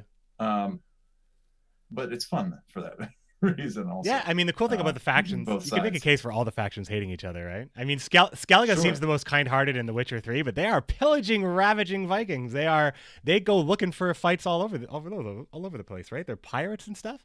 I just make a case. Everybody hates monsters, right? Monsters hate everybody. Everybody hates Nilfgaard. Nilfgaard hates everybody. They want to conquer the world. Northern Realms like to stick with their own. They hate Nilfgaard, the only ones that are kind of like their own. So it's like, I like... Scoia'tael and Nilfgaard have a little bit of friendships or alliances going on sometimes. Yeah, but then Nilfgaard is like, hey, if you want to kill all the elven leaders, then go for it, dudes. I mean, the elves have their, everybody has a direct, like, that's why I think the faction balance right now as far as lore is pretty tight. Like, if you bring in, like, the talk about the idea of bringing in, like, Zerrikania or something, it's like, well, why does Zerrikania hate everybody, and why do we all hate Zerrikania? Because I need reasons, right? I'll need some thick narrative for that kind of stuff for me to enjoy the warfare that even like the mirrors have like some thematic stuff as well. I like it a lot in general. Guys, it's been really great. Closing remarks from everybody, as well as where people can find you and what you want to give your shout outs to. Wes, I want to come back to you. Wes, your shout outs, what you want to promote, how are things going, your closing statements, because this is just, I could talk about this all day, but closing statement. I'm all Team Skellige right now if I can be. It's not working out, but I'm trying my hardest and I want to be. You can find me on Twitter and here moderating under the same name, WesCisa, CISA. You probably see me talk in chat all the time. And you can also occasionally find me streaming, obviously under the same name. Right on, right on. And ProfessorMurdoc, where can people find you out there? I know you do stream, and you're streaming this new grind from the start. Are you streaming this grind at the moment? Yes, I am. I'm streaming both Gwent and my current grind between now and when December 4th hits, at which time I'll then also, if I don't already have one, I'll unlock a full collection on console account. So I'll have both available to show. I'm also streaming Thronebreaker a little bit in the evenings, sometimes at the end of every Gwent stream, like an hour or so. So you can find me at twitch.tv/ProfessorMurdoc. That's MURDOC. And if I can give just a closing shout out, I would like to just say that I know it's only been 48 hours, but I think I've seen enough to confidently say that CDPR deserves a huge amount of respect and a big pat on the back. And if I could meet them, I'd give them a firm handshake as well. Say thank you for what you've given us here. That's great. You know what? And from your voice, hopefully to as many people at CD Projekt Red can hear that, because I think that statement is fairly echoed. I echo that statement. I agree. I think they did a fantastic job in exceeding expectations, creating a game that's just a lot more. There's just a lot more layers of complexity to it, and it has a little bit of familiarity, enough that has me so engaged, but it's still so disparate that it feels like a new game, but a game that like I've been looking to play, and like stuff like Thronebreaker. I didn't even know I wanted it so bad. I didn't know how good it could have been, and it's just like showing me. I mean, coming from you, sorry, I almost called you Death Monkey again. Coming from you, that's all right. I'm the streamer formerly known as Death Monkey. Coming from ProfessorMurdoc and coming from the community, especially coming from the large scale community, and especially even some people that are more critical than I am. A lot of people know that I'm very invested in this game. I care about the competitive scene. I'm involved in the competitive scene. I play the game a lot. Like when it comes for me, I mean, one of the comments that I hate the most on YouTube is when it suggests that my point of view is so completely tainted by my involvement with the game that it doesn't matter. And it hurts me, because talking about this game and giving my opinions on this game and having people interact with me and having these conversations is like the biggest part. And that's like why I do content. So I'm fine if you guys disagree with me. I'm just always going to give you my side. And I think that CD Projekt Red is just showing time and time again that they really know what they're doing. And when they put their time into it, like 6 months exactly, you get, and 2 years exactly as well. 2 years of learning what players want and what players don't like and building this game around that. It's just really good stuff. And I think that the praises are just going to continue to come in as the game gets balanced. Ammers, you are not as much of a streamer, but you are heavily involved in the discussion and playing and discussion around Gwent. Ammers, where can people find you out there? And if you have any closing statements. Well, as usual, I'm on the lodge. And I'll give a shout out to the mentors there. They're doing good work. They're always up to help people. If you're a returning player who wants some help getting used to the game, I will plug. We have a workshop on Saturday at 1 p.m. EST, 7 p.m. CEST. That is Homecoming 101 for new and returning players. It's going to be hosted by Nergard and Joe Haggis, who are 2 high-level players and regulars at the lodge, as well as mentors. So definitely check Joe that Haggis out. also from I met him at Wild Hunt. Catch up. Good guy, Joe Haggis. Oh yeah, great guy. Yep. And then also shout out, of course, to Matthew and Senshi and their Gwenti.gg. Gwenti.gg. Get your decks in, and but you have to build them and put them in there. Don't do that first. Here's the levy. Here's the tax. Everything will be here by the end of the month. It'll be fully featured. The tax is you have to upload a deck before you net deck. Yeah. All right, do that one solid for me, everybody. Try to build something that you think might work, even if you get dumpstered. It's fine. Just try. I think there's a lot out there, and there's so much unexplored territory right now. Even in this podcast, even in this conversation, there are places that we didn't go. And I think that you can't make me. You're not my real dad. You can't tell me what to do. Yeah. I've seen it. I've seen it out there. Where are the decks? Give me the decks. I'm trying to put decks out there on YouTube. I'm out there at youtube.com/c/McBeard, as well as streaming as I am right now at twitch.tv/McBearded, and tweeting all the time. Lots of topics. I even tweeted right now about how card advantage is still pretty cool, and that with red coin and card advantage, Spy is not really being The same thing, if anything at all. You know, are we not okay kind of being at zero with a coin flip fix? That's one of the many conversations that I'm throwing up there on Twitter, as well as pictures of my dog. So, you know, you get some of the best and worst of Twitter, all in my channel. Why would you not just take it?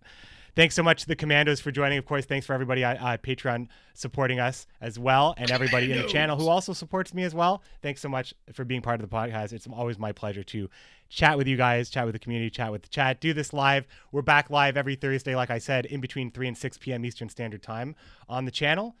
And I think we're good, right? I think that was a hell of a podcast, my friends. Thanks so much. So I gave you guys time to say your last goodbyes. So everybody say goodbye. Thank you very much. Say goodbye to the community. Say goodbye to the audience. Thank you for and from us. here, I'm just going to say thanks so much. Thanks so much to everybody here. Best of luck on the path from McBeard. Happy homecoming.